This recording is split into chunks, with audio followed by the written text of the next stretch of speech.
Good day, everybody.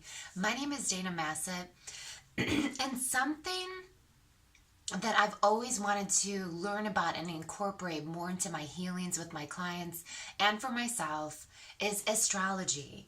When you can really align with the universal energies that are happening in that specific time period, you can really intensify your healing or magnify your manifestations. So, for example, if there's a new moon coming up, a full moon coming up, eclipses, and really understanding what the energy is of the specific month, you can align your intention with that, with the energetics that are going on in the universe. So, example, if January is about like planting new seeds and a really focus on like goal setting, you might want to really focus on careers, goals for careers, and kind of getting like clear on what you really want to focus on to get to the next level. Say if like February is more about like love and relationships, you might not want to focus on your career in the month of February. If you're focusing on your career in the month of February and the energetics that are supporting that month are really about love and relationships, it's not that all the work that you're going to do is going to be sabotaged. It's more like you're not going to have that womb space supporting you to move forward. That feeling where you're not alone, and the feeling of like ease and grace and harmony. So as your manifestations are manifesting, or whoa, I accomplished that goal, I got to the next level, you kind of feel like that boost behind you, that push behind you. That's what I'm talking about. So if February, and I'm just putting this out there, February is not about love and relationships, and I'll go into what January is about. If February is about love and relationships, you really want to use the energetics that are happening to really focus on love and relationships. And relationships could be business partnership relationships. You could focus on that. You could focus on the relationship with yourself. You could focus on romantic relationships, parent-child relationships, friendships.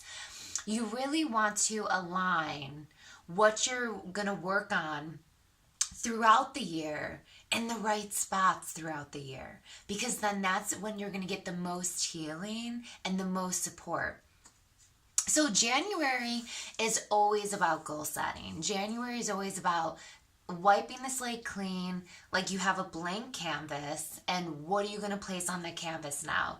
That's why vision boards are so important to create. And the way that I do my vision board is I actually take my old vision board from the previous year and I go through it and I pull off what I've achieved, obtained, or sometimes maybe you just pull something off because like you're over it. And then I keep maybe like a couple things on to 10 things on, and then I build upon that. And through that process, it's kind of like a process of reflection, because as you're taking things off, you're like, oh my gosh, I didn't even think that I achieved that goal. Because when we're moving through the year, sometimes we're moving so fast, we forget that we set that goal. And maybe it felt so easy to achieve it. So again, we forgot that we set the goal, or it wasn't a big deal. But when we peel off or self-reflect on what we put on that board, we're like, whoa, I really achieved a lot in 2018. Excuse me. Or I really achieved a lot in the past year. Excuse me again. So January, I have some notes. So I'm going through my notes. There's also eclipse that happens, a solar eclipse that happens January 5th to the 6th. So as you're kind of like making your new goals, doing the self-reflection process, and really putting energy and motivation to those goals. So don't just write them down. Have a game plan, not step by step, because you also want the universe to come in and organically support you. So if you are taking full control, you don't really leave a lot of room and space for the universe to support you. As the solar eclipse hits us and reaches us January 5th to the 6th, which is in Capricorn, that's a time to really take some risk and make some moves that are aligned with your goals. So this is kind of like your action time. And it is so amazing that we have the solar eclipse and it's in Capricorn to really help us. Okay, here's our goals. What can we do now? And without fear, you want to be smart, but you also don't want to be holding yourself back because you're stepping out of your comfort zone. You want to be okay and excited about stepping out in your comfort zone. And the solar eclipse in Capricorn is going to help us with that, help us kind of push us forward. Then there's a second eclipse, January 20th to the 21st, and that's the super blood moon lunar eclipse in Leo. Leo is a fire sign. This is going to help us, this is going to be a period where you're releasing the old patterns and belief systems, possibly from 2018, but those energies that hold us back and stop us from leaping forward. So any of those old energies that are not serving you, that are keeping you small, this is the time.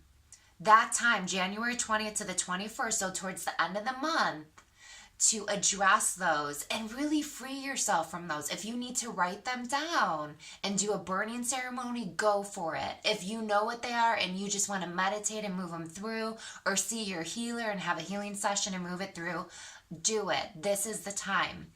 Now, it doesn't mean that say, January 7th, you go get a healing session from your healer, or you do a ritual and the ritual is about releasing what no longer serves you. It doesn't mean that that's not going to be powerful. But if you actually do that January 20th or the 21st, it's going to be even more powerful. So that's what I'm talking about. Let's use all the support and all the energies we can to help cleanse us, heal us, and ascend us. So as that blood moon and lunar eclipse happens, yes, you might experience some heaviness, but know as you're feeling that heaviness, you're actually releasing and healing a lot. I can't express that enough. When we have a full moon and you feel that anxiety and you don't know what it's about, or you feel that tiredness and almost a feeling of depression, know that that's a moment of healing. And sometimes when we're having this cellular healing, oh my gosh, it feels like molasses is moving through our veins. Know that that will shift, and that's just a moment. When we go through that full moon, and that's addressing our wounds and healing us, what's going to happen shortly after that into February is we're detoxifying, we're cleansing our mind, body, and soul. So it's almost like the whole month of January is preparing us for 2019. So it's almost like we go through this whole cleansing. We go through this goal setting process that enters into cleansing. What do we need to cleanse to get to these goals? What do we need to cleanse to match our frequency and vibration to these goals, to what we want to manifest? As we edge into February, we're really bringing that detox through all our beings. So really think about that. Would be a good time if you do cleanses. You know, don't just jump into a cleanse unless you're familiar with it. You really need like professional assistance to find the right cleanse for your body. If you're a person, so you can do that, find a professional to help you. If you're a person that cleanses a couple times a year, that period, like say January 20th going into February, great time to cleanse. This is also a great time to really raise the vibration of your thoughts. Really pay attention, because those limiting beliefs creep in. They creep in, and before you know it, they have a hold of us. And then we're speaking negative, we're projecting, and we're already back into that pattern. So really be aware and mindful during the end of January into February. Detoxify your mind. Detoxify your body.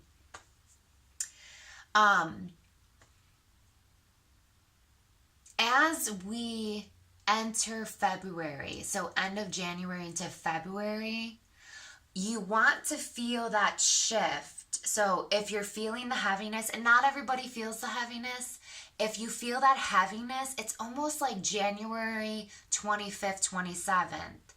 You want to start on the upswing. You want to start feeling that energy. If you're struggling and you're feeling low, this is where you want to kind of kick in your self-care techniques and tools. By self-care, that is different for everybody. Self-care could be meditating more. Self-care could be going for a walk, doing yoga, taking a bath, taking yourself out to dinner, taking yourself out to the movies, going to a retreat, going to a workshop, whatever self-care means to you. If you're struggling, anytime you're struggling with entering that upswing of energy, that is a time to really use those self-care techniques to get you back up. Because sometimes what happens is when we're releasing old energies and patterns and our body is healing, sometimes we get stuck. We get stuck in that molasses type energy and we just kind of linger there instead of allowing that to fall off and us kind of like moving up and ascending. So that's okay. If you experience that, you now know what to do.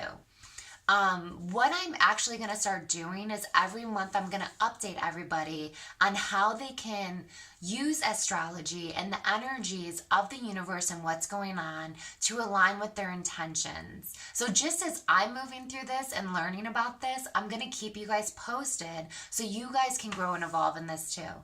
Cool. Namaste.